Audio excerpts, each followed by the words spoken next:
Hello friends, स्वागत है आपका पीके कॉमर्स स्टडी में। आज की इस वीडियो में मैं बहुत ही इम्पोर्टेंट क्वेश्चन लाई हूँ। क्वेश्चन है पूंजी लागत का अर्थ, परिभाषा तथा पूंजी लागत की अवधारणा का महत्व। तो मैं इसका बेसिक अर्थ बता दूँ।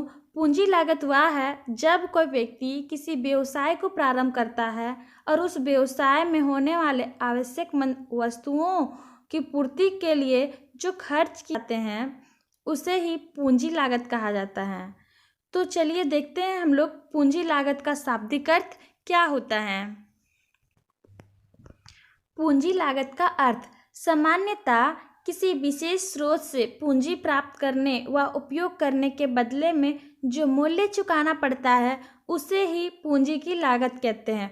व्यवसाय के प्रबंध को पूंजी पर इस लागत की रकम को अर्जित करना बहुत ही आवश्यक होता है। इस अर्थ में यह वह न्यूनतम दर है जिसको पूंजी पर अर्जित करना प्रबंधकों के लिए आवश्यक होता है, क्योंकि इससे कम दर पर अर्जन व्यवसाय के लिए हानिप्रद होता है। सोलोमन इज़रा के शब्दों में पूंजी लागत पूंजी खर्चों के लिए अर्जित न्यूनतम वांछित दर या कट ऑफ रेट होती है। चलिए अब हम लोग देखते हैं पूंजी लागत की परिभाषाएं। पूंजी लागत की परिभाषाएं। पहला, हंट, विलियम तथा डोनाल्डसन के शब्दों में पूंजी की लागत इस प्रकार परिभाषित किया जा सकता है कि यह वह दर है जो शुद्ध राशि पर अर्जित की जानी चाहिए जिससे देय होने पर लागत व्ययों की पूर्ति की जा सके। दूसरी परिभाषा एम.जे. गॉर्डन के शब्दों में पूंजी की लागत का तात्पर्य उस प्रत्यय दर से है जो कि एक कंपनी को अपना मूल्य यथावत रखने हेतु विनियोग पर अर्जित करनी चाहिए। तीसरी परिभाषा डब्ल्यू.जी. लेवेलियन के शब्दों में एक फर्म की तथाकथित पूंजी की लागत जिसे सामान्यतः वार्षिक प्रतिशत के रूप में व्यक्त किया जाता है। सरल रूप में वह प्रत्यय दर है जो उस फर्म की संपत्तियों को अपना विनियोग औचित्य प्रदर्शित करने के लिए अर्जित करनी चाहिए। उपयुक्त परिभाषाओं के आधार पर हम निष्कर्ष के रूप में यह कह सकते हैं कि पूंजी की लागत वह न्यूनतम प्रत्यय दर है जो एक फर्म को अपने विनियोग से आवश्यक अर्जित करनी चाहिए जिससे फर्म उस विनियोग के लिए प्राप्त किए गए कोषों की लागतों का भुगतान कर सके।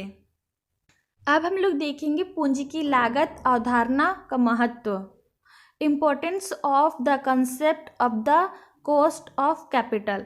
पूंजी की लागत की अवधारणा का महत्व निम्न शीर्षक में देखा जा सकता है। पहला, पूंजी बजटन निर्णयों में सहायक।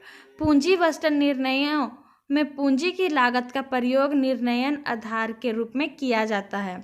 उदाहरण के तौर पर वर्तमान मूल्य विधि अथवा बट्टा दर विधि,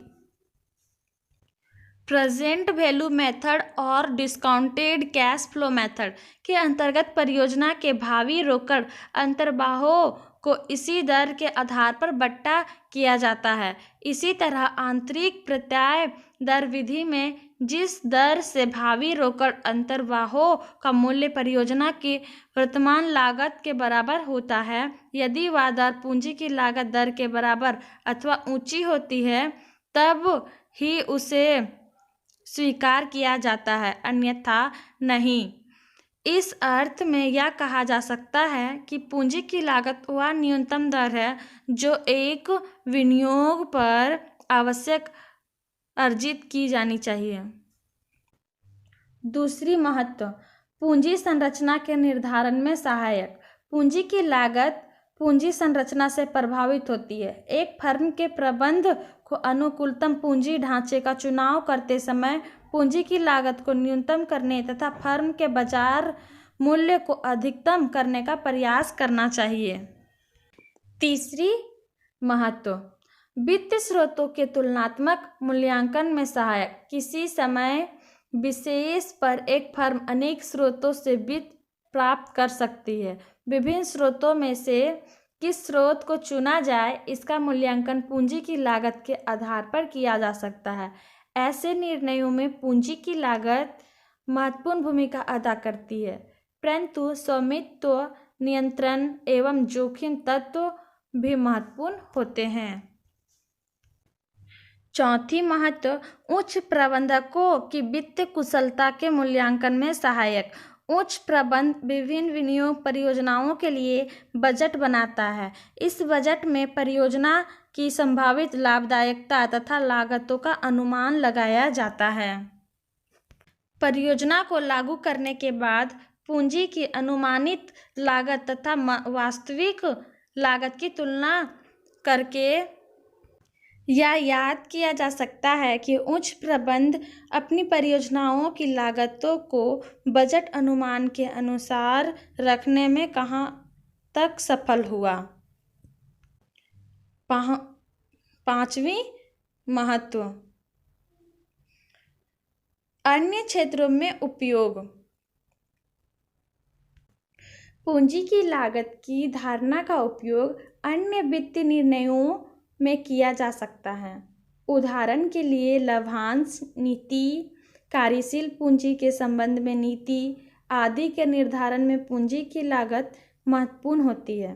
यदि हम और स्पष्ट शब्दों में कहना चाहें तो पूंजी लागत से तात्पर्य संस्था द्वारा पूंजी के प्रयोग के बदले में दिया गया प्रतिफल होता है, जिसे प्राप्त और उपयोग की गई पूंजी पर प्रतिशत के रूप में व्यक्त करते हैं। आज के लिए इतना ही। उम्मीद है ये क्वेश्चन आपके एग्ज़ाम में ज़रूर आएगा। ऐसे ही महत्वपूर्ण प्रश्नों के उत्तर पाने के लिए हमारे चैनल को लाइक करें, सब्सक्राइब करें और कमेंट सेक्शन में कमेंट्स करके ज़रूर बताएं कि आपको किस तरह का क्वेश्चन का आंसर चाहिए। धन्यवाद।